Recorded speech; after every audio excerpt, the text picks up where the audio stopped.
पास तो सब कुछ था। भाई रावण के सोने की लंका थी, रावण के 100 भाई थे, रावण विद्वान भी थे, उनके पास एक चीज नहीं था। जब वो राम से लड़ते थे तो उनके पास नैतिकता नहीं थी। राम के पास नैतिकता थी, आदर्श था, चरित्र था, जिसके कारण उनके पूरे ताकत को भी राम ने को दिलों को लेकर के, मंदिरों को लेकर के अर्जित कर लिया। तो हम लोग अपने चरित्र को, अपने संस्कार को हम लोग कभी ना भूलें, तो दुनिया की कोई ताकत हम लोग को हरा नहीं सकती है।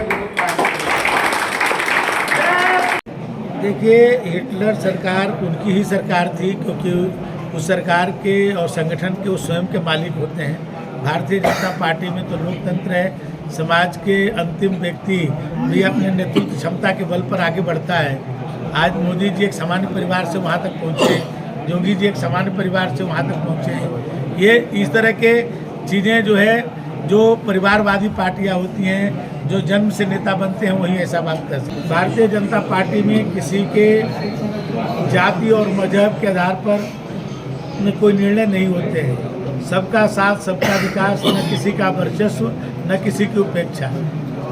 अब ये लोग वो बोलने वाले लोग हैं जो कहते थे कि भारत के संसाधनों पर पहला हक किसका है, या प्रदेश में जो किस जिले को सबसे ज़्यादा बिजली मिलेगी, ये तय करने वाले लोग इस तरह के बयान दे रहे हैं। अब आज की तारीख में तो सभी जिले में जो बिजली, जो गोरखपुर में बिजली मिल रही है वही फर्रुखाबाद में मिल रही है, जो कन्नौज में मिल रही है वही जो है बनारस में मिल रही है। तो ये सब चीज़ें किसी के साथ भेदभाव करके नहीं होता है। आप देख रहे होंगे कि जो भी सरकार की योजनाएं आ रही हैं, आज सबसे ज़्यादा किसके पास जा रही हैं?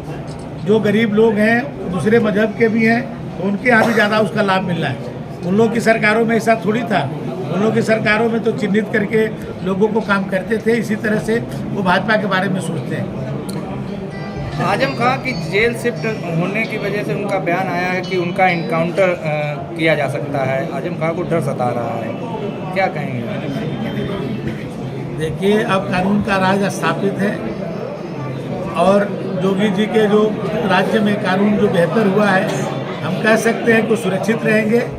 उनको किसी भी प्रकार की कोई भी डर जो है उनके मन से निकाल देना चाहिए। उनको जो भी एक न्यायालय का निर्णय है, उस निर्णय के तहत उनको बहुत सुरक्षित और बहुत ही जो भी अनुमन्य होगा उनका, उसके तरह उन पर जो है उनका साथ बर्ताव। नहीं, देखिए, ये बसें जो है नेशनल परमिट की होती हैं और इनको मैंने खुदरे यात्रियों को ढोने का परमिशन नहीं है।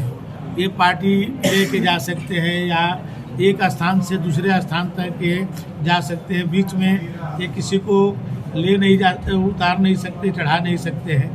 तो उसका यदि उल्लंघन करते हुए पाए जाते हैं तो हमारे आरटीओ विभाग इन पर कार्रवाई करता है। इनके आरटीओ विभाग ने 1 किलोमीटर परिधि बताई है कि रोडवेज बस अड्डे की 1 किलोमीटर परिधि में कोई भी निजी बस का जो है काउंटर नहीं लगेगा। और आपके अगर आप दिखवाएंगे भी तो 1 किलोमीटर परिधि मिलते हैं। और जब बस की दुर्घटना होती है डबल डेकर बसों की, तो उनके पास फुटकर पर्चियाँ मिलती हैं। जैसे कि आपने कहा कि फुटकर सवारियाँ नहीं ले सकते, तो फुटकर पर्चियाँ दुर्घटनाओं में मिलती हैं, जिससे स्पष्ट होता है कहीं के फुटकर सवारियाँ ले रहे हैं। देखिए, प्रतिदिन इस पर जाँच चेकिंग होती है, चेकिंग में पकड़े जाते हैं लोग। बहुत हेवी इन पर जो है चार्जेज लगाए जाते हैं। लेकिन यह है कि यदि यहाँ का कोई विशेष होगा तो मैं विशेष जांच करवा दूंगा। हमारे तो अभियान चलता है 15-15 दिन का, 10-10 दिन का, उसमें बहुत सारी गाड़ियाँ सीज होती हैं। लेकिन जब पैसेंजर बैठे रहते हैं तो कभी कभी उसमें छोटे छोटे बच्चे होते हैं, मैंने बुजुर्ग लोग होते हैं, तो उनको तकलीफ न हो इसके लिए चालान करके हमारे अधिकारी छोड़ देते हैं। लेकिन यदि इस तरह का यहाँ पर ज़्यादा ऐसा मिलेगा तो हम गाड़ियों की चेकिंग कराएंगे। यहाँ से साहब संचालित होने वाली जब कोई दुर्घटना हुई उसके बाद ही चेकिंग हुई। उसके बाद रोडवेज बस स्टॉप से लगभग 100 मीटर की दूरी में कई काउंटर लगे हुए हैं और जिन पे केवल कागजों में कार्रवाई होती है। तो क्या आगे संभावना है? नहीं, ऐसा पाया जाएगा तो मैं इसकी चेकिंग कराऊंगा। बाहर से क्रॉस चेकिंग करा दूंगा, बाहर के अधिकारियों को भेज करके यहाँ चेकिंग कराऊंगा। इसमें यदि पाया जाएगा और यहाँ के अधिकारी इसको यही सुधार करेंगे तो उन पर कार्रवाई होगी।